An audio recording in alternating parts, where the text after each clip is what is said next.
G'day, listeners. This episode is proudly brought to you by our major sponsor, supshq.com.au.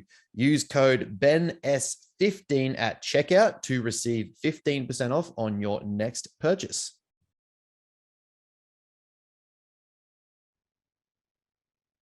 What is going on, listeners, viewers and listeners, everywhere that you are listening to this from your local streaming service and YouTube, whatever you're doing? Welcome to another episode of the Matter Mentality podcast.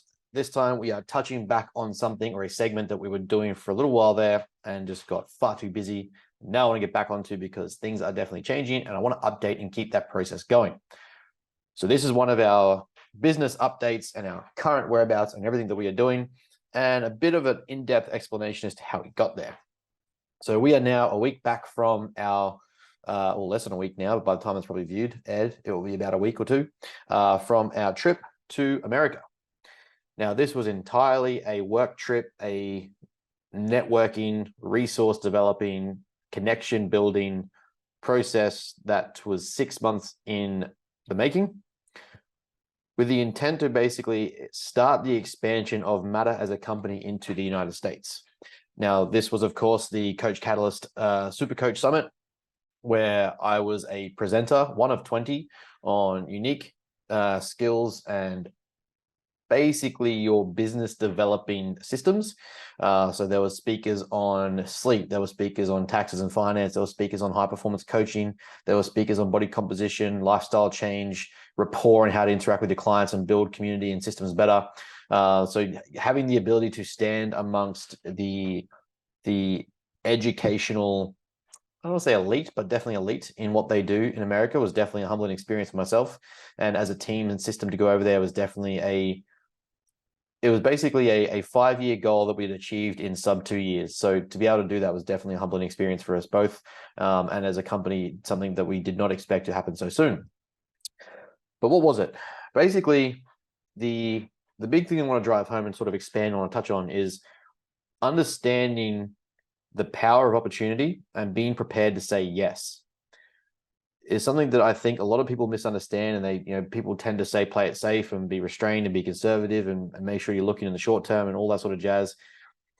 This was a big risk for us as a company, and a big risk for us as coaches or as a coach and as a system, because we're putting what we do on the world stage. When you put yourself out there like that, it opens it to criticism, critiques, it opens up judgment, it opens up review, and it either excels or expands what you're doing, or it has the potential to destroy it. We could have very easily shut down what was going to be a very long-term career endeavor for me, which is to educate on a large scale, and basically shot that before it even took off.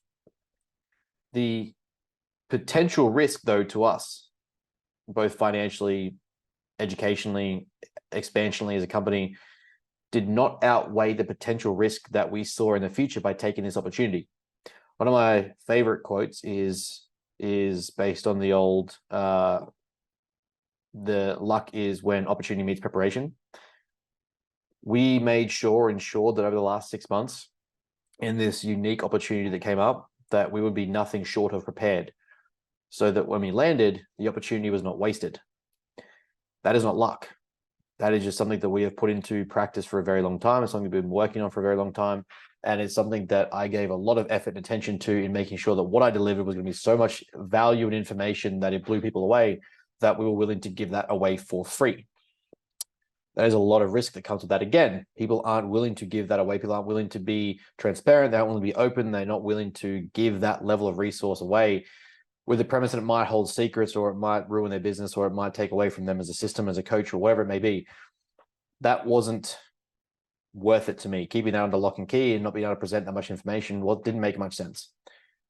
The chance interaction with Coach Cav, the relationship we built with Coach Catalyst, and the ability to be involved in such a first-time summit that they'd held came with an obligation to me to deliver something big and deliver something significant that was going to change the way coaches over there view body composition coaching and view their responsibility and their accountability as a coach and as a system to their clients. A lot of the time we place a lot of blame and a lot of pass the buck onto our clients that they're the problem or they need to fix something. The reality is that it's us as coaches that need to improve how we do things. So being able to pass that on and teach that at the coaching level, at the education level, was a big step for me, a big endeavor for me that I wanted to deliver and make sure that we delivered on. That was what we did. But to get to that point, it was also understanding that we simply took the risk and opportunity to say yes. Now, there is every part of this conversation that we could have said no, and this story never happens, and this outcome never occurs, and we spend another 2 to 3 years building the brand or reputation to get to a point where we can host a few smaller seminars. But by happenstance and by luck, for those who haven't heard the story, we, Brooklyn, engaged with Coach Cav on a D-Rock post looking to improve his website and solve a problem that he was having in SEO. And in exchange for that, we built a relationship where he came on the podcast and we were able to go back and forward, discuss topics, conversations around being an elite coach or a high-level athlete coach, high-level performance coach, and basically built a bromance, for lack of better words, around what happened, around what we were doing, around what we wanted to do. Cav took us under his wing, became very much a mentor in my eyes and someone that I look up to and someone that I'm endeavoring to follow and push past. And he basically took that on as easy as that. Now, with that and seeing what we were trying to do, he reached out to us at the start of the year and said, we want you to be a part of this. We want you to come over and present on what you do and help American coaches and educate and upskill in what you guys do and how they can do it better. It's not to say that we do it the best. It's not to say that we have the best system. I don't believe that. I just simply know that I do it at a pretty decent level and there could always be room to be better. But to be able to go over there as an expert and present on something that we do, as we said, there was a lot of risk involved in that. There was a financial risk involved in that to make sure that we had the financial assets to get there and sustain that, be able to handle that impact and come back from that and get back into work and be back at uni and things like that. There was obviously the time restraints, having so many clients coached close to prep, having uni peak into the semester, having check-ins and workloads to do, but also to make the most of the opportunity. Cav had put a lot of things in place for us to maximize our networking, our rapport building, our communications, our contacts, different experiences and exposures to different levels of athlete, different levels of situations, different types of people at different levels of success, to basically challenge and put us into positions that we weren't used to or comfortable in and see how we responded. I mean, it's a pretty great sign of someone to trust you to be in those positions and see how you handle it and obviously hope that you deliver. And hopefully that is what we did. But it also comes the risk on him as well. So a big pressure that I felt was to make sure that we delivered at every aspect, that we showed face at all times, that we were always on, that there was no bullshit, there was no face, there was no facade. It was just, you got Matter and you got us as a team and you got us, our system on display at 24/7 at any interaction with people when we were stateside on behalf of the business. That risk that came from that, there is no way to quantify or tangibly quantify the risk and the burden, the potential for loss, the potential for rejection, the potential for failure. But there's also no way to really quantify the potential reward. That was where the risk of saying yes came up as an opportunity, and taking that risk, taking that opportunity to say yes and make sure that you step up and make the most of it. A lot of people were, not a lot of people, but people were curious on what we were actually going to deliver, if we could handle it, if it was going to pay off, what we're going to be doing over there, who are we to go over there and deliver that, all these things.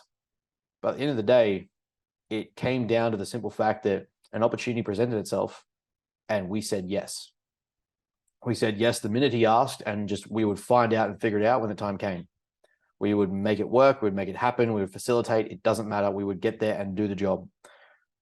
Because to us, what comes from that is an unquantifiable level of projection into the future that we can't grasp right now, but know that it's going to be something significant if it's delivered well. And I think we did that.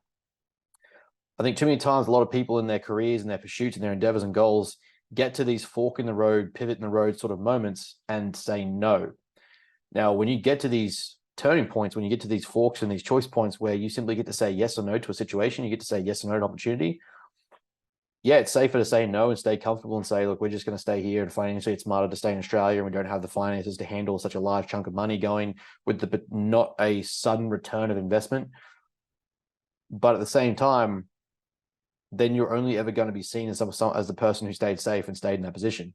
You only stay amongst the pond that you're in. You only stay amongst the clientele that you have. You only stay amongst the environment that you have. By saying yes, you're opening up a new gateway, or at least a new doorway to the things that you're trying to achieve.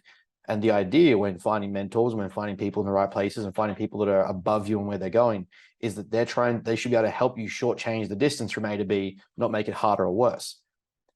We have large goals as a company, as a team, as a business. We have very large goals we're trying to facilitate and achieve. At a certain point, you have to say yes to the opportunities to make those goals possible.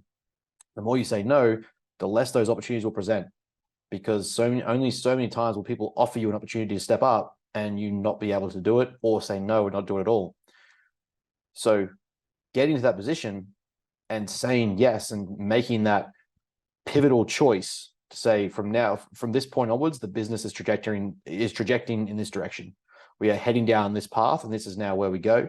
This is the route that we're going to take. And whether we felt ready or not, the fact is that we had to say yes to step up.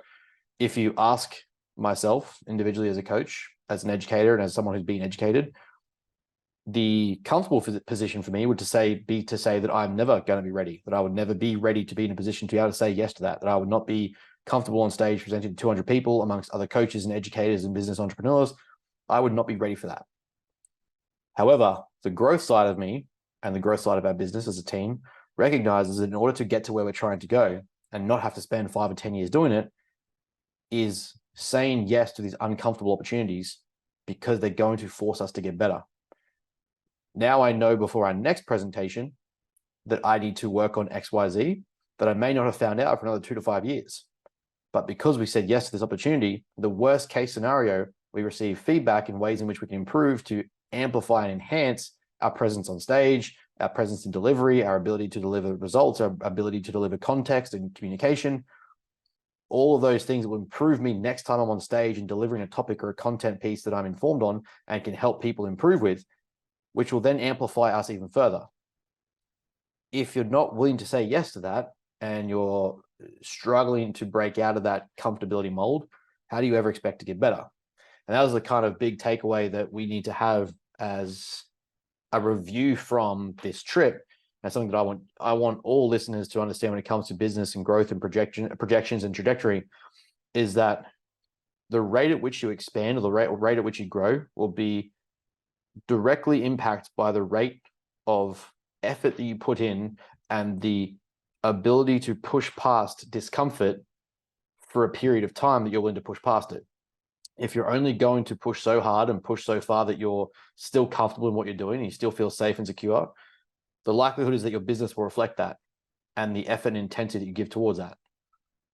The more that you're able to push past and say yes to opportunities that scare the fuck out of you and that scare the shit out of you and that force you to adapt and force you to grow, the faster your business will grow. Obviously, with that risk comes the potential of loss. But even in those moments, should we have lost in that presentation, if we didn't deliver, if we under-delivered, if we didn't do a good enough job, we would have learned. We would have received feedback. We would have received criticism, self-reflection. That will then force us to be better next time so I don't fail and struggle to deliver. Though we didn't receive that and was well received from all accounts, there was feedback on how we could still get better anyway. So next time, I'm going to be at a level that I was not previously at. But because we're able to take that risk and take that opportunity and say yes and just simply fuck around and find out, make sure that we are prepared for the opportunity and therefore lucky, we are now able to be better than we were last time at the next meet or the next conference or the next presentation or the next interaction. And it's going to project us further forward even faster. The whole point of exponential growth is that every time you do something, you should be scaling and scaffolding based on the previous level of skill that you had and the environment in which you were in that will force you to get better and improve. If you only put in the same amount of effort and you only put in the same amount of focus, and you only put in the same amount of scarcity or discomfort, you're only really going to continue to grow at a rather linear fashion that may not even be significant. But by looking at the putting yourself beyond that comfortable level, putting yourself in that Goldilocks zone that will force you to adapt and evolve and get better at rather regular levels of discomfort, it's going to force you to challenge your sense of growth and what you feel comfortable doing and what you know and what you understand. It has to force you to adapt or it has to force you to go back. There's not really any in between. And that is something that we looked at and weighed up and said that is worth the risk. It's worth the opportunity. It's worth the financial burden. It's worth everything that this is going to return. And therefore we have to do it. That to me is the biggest takeaway from this trip, is that, everyone sees everyone saw the content, saw us on stage, and probably saw a bit of the videography before we went over there and a bit of the hype stuff that they were putting out. But no one really saw the weighing up of the decision back in January and December, back in the start of the year, considering whether this was the right thing or not, considering whether I could handle it, considering whether I could deliver, considering whether we could show up as a team and put Matter on the map and put Matter into that scenario and handle it, and what will come from that. And obviously the impacts on imposter syndrome, self-doubt, insecurity, self-worth, whether we are competent, capable, whether we can do it, all those things that happened at the start of the year. And then we said yes, and then we had to execute and deliver. Everyone saw the cool highlights in the photos. That's fantastic. That was obviously a big part of it. That was something that we, were excited about ourselves. But it was in that gap there where the self-doubt kicked in and the insecurities kicked in, and was this the right choice, or did Cav make a mistake, or those thoughts that run through your head when you get to that level of performance where you got to deliver something significant. That was the stuff people didn't see, but yet that's the stuff that forces you to grow and get better. That's what we need to be doing. We need to be able to do more of. We need to be more engaging with and more stimulated by. If we only play it safe, we only play it secure, and only play to our comforts, we're only ever going to stay comfortable, and we're only going to ever stay the same. That was the biggest part to me that we took away from the trip. Now, amongst that, there were some absolutely unreal experiences and situations we were lucky to be a part of. The gratitude that we have to Cav, to the Coach Catalyst team, to his athletes, to everyone that represented Athlete HQ, that represented Coach Catalyst, the people that we engage with at the gyms and facilities over there, definitely changed my perception of America and where we need to be to operate and the level of performance we need to be involved in.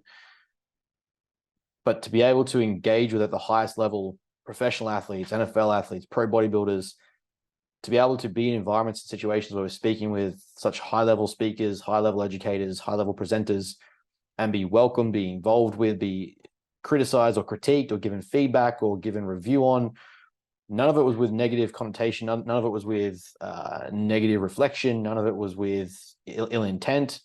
Everything was about seeing how we could be better at helping us, or recognizing that we've done something good, providing positive feedback, providing constructive criticism, and basically enabling us to look at the trip as a way that we can be better and something that we've done to get better, and invited us back to it next year to be even better again, to expand on the network, to expand on connections, relationships, communication, to expand on the business, how we can deliver summits, more workshops, more seminars. The projection of the team and the system we have from this trip is going to be tangibly valued in the years to come, not just in the short term or the immediate financial return, but the years to come, and the things that we do and the way we do things and the people we interact with and the reach that we build from this is how we're going to measure what this initial trip was worth. And you genuinely can't put a price on that already. So to say we're excited and we've learned a lot and we've taken a lot on board and we've got a lot of feedback and we've got a lot of things to work on would be an understatement. But again, it all comes back to not just, being able to step up in the moment to work with or train with, NFL athletes, watch the high level guys operate at the level they do, watch coaches like Cav interact with his team and his athletes and the way he does things at the executive level and the athletic level, to see how CEOs and COOs operate when it comes to delivering seminars and summits and presentations. The big thing to come back to is, realistically, as a business, as a coach or as an individual is trying to grow, is regardless of whether you feel ready, saying yes to the opportunity when it presents itself, because it may not present itself again. We have every potential here that if we said no, that was not going to come back up. It was not going to be represented to us. It was not going to be given as a second chance. That is a test that I feel high performance individuals will give you to see if you fit. If you're going to hesitate and say no, or you're going to turn it down or reject it, there isn't going to be a second one, because they already know that you're not going to deliver, or they already know that you're not going to be worth it. So on the off chance that opportunity doesn't present itself again, you have to say yes and get ready. Doesn't matter if you feel ready, doesn't matter if you feel competent. You just simply have to say yes and make sure that you're prepared, make sure that you practice, make sure you put in the work. Obviously, like, we're not going there the whole fuck around and find out, fake it till you make it. The belief was there, but it was that we had to believe that we could do it as well. We had to show up, we had to deliver and prepare and be prepared to make sure the content that we delivered was correct, it was right, it was suitable, it was digestible, it was understandable. But that comes firstly from saying yes and then getting ready. That is something that you have to take away and realize and understand, is that in the moment of saying no, you ruin any chances of things in the future that may potentially lead to that same outcome. There's no guarantees that this comes again or that you get another opportunity or a second round. By saying yes, it puts you into an uncomfortable position. It puts you into something stressful, puts you into something challenging, growth orientated, forces you to adapt. But in doing that, you've now opened a world of opportunities that might otherwise have not existed. Now what we get to do in the next 12 months is tenfold what we would have been doing and what would have potentially taken 5 years, 3 years, 10 years. So now we get to ask, well, what does the next 5 years look like? If what we thought was going to be 5 years and we did it in 18 months, what does the next 5 years look like? And again, another opportunity comes up and we say yes. And we continue to push the boundaries, push our limits, push our comfort, and then say yes again. Now, it's not saying yes to every opportunity, but yes to the opportunities that facilitate where we're trying to go with the right people around us. The more we can say yes to those situations and deliver, the better chance we have of succeeding. The more you say no, and the more often you say no, and the more you're too scared to step up, the less those opportunities present themselves unless you get the opportunity to succeed. So when those situations arise, those moments occur, stepping up and saying yes and delivering, being prepared to deliver, being ready to deliver, and actually backing yourself even when you feel like you can't do it, it's going to lead to far more success than just simply saying no and staying comfortable. Nothing was ever really achieved in comfort, nor was anything really changed. So big thing I wanted to kind of like touch on there as a reflection for the trip and the travel, and kind of the biggest takeaway from me was what came from saying yes and being prepared and being ready, but actually then also showing up and delivering with admitting the fact that there was points in time where I doubted that I could deliver, or I was nervous about delivering. But at the same time, it's in the presence of worrying about not being able to deliver that I force myself to overcompensate by doing more and over preparing, because of the fact that I doubt my ability to deliver. So I will forever be someone who over prepares, overworks, and over delivers to compensate for the fact that I was worried that I wouldn't. There's probably times where that's not going to be great, but in instances like this, it was better to give more and find out we could give less than to not give enough and find out we should have done better. And that's pretty much where I will leave that, because I will talk on the trip forever, and we're going to be doing some more content eventually soon anyway around how good the trip was, and putting out training footage and camp footage and workshop footage and all that jazz. So keep an eye out for that. Be prepared for that. There will be a lot. But for right now, I kind of just want to touch on that point and just reflect on where that was, where that went. We are now into the middle of August. Our prep team is about 7 weeks away from the first shows. We are opening spots for season A and B next year. So please, the sooner the better that you can get on board. Open yourselves up to the coaching process. Be prepared for longer stints rather than short-term preps or short-term results. Look at the bigger picture. That is what we're trying to work on. Our coaching team are still taking on clients as well. I'm still working with our general population clients. So please, if you have any body composition or performance goals, don't hesitate to reach out and book in. But don't forget to find all the other free content that we have on our website, in our link trees, in our socials. There is always stuff being given away. So sign up, download, click it. It's free. Take advantage of it. Use it. Make sure that you are taking it in. That's why it's free and to be available. I would rather give away more than I charge for, because it's only going to serve you better. And at that point, I'm going to leave it there, and I'll talk to you guys soon.